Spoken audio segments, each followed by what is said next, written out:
Ang mabuting balita ng Panginoon, ayon sa unang sulat ni Juan.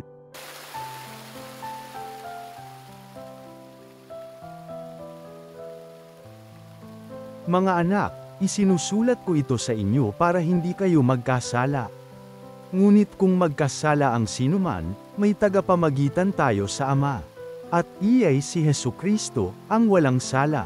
Sapagkat si Kristo ang handog sa ikapagpapatawad ng mga kasalanan natin, at kasalanan din ng lahat ng tao.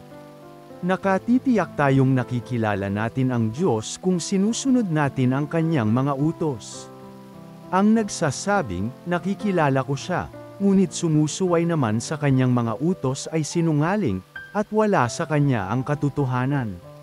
Ngunit ang tumutupad sa salita ng Diyos ay umiibig sa Kanya ng wagas. Ganito natin nalalamang tayo'y nasa Kanya. Ang mabuting balita ng Panginoon.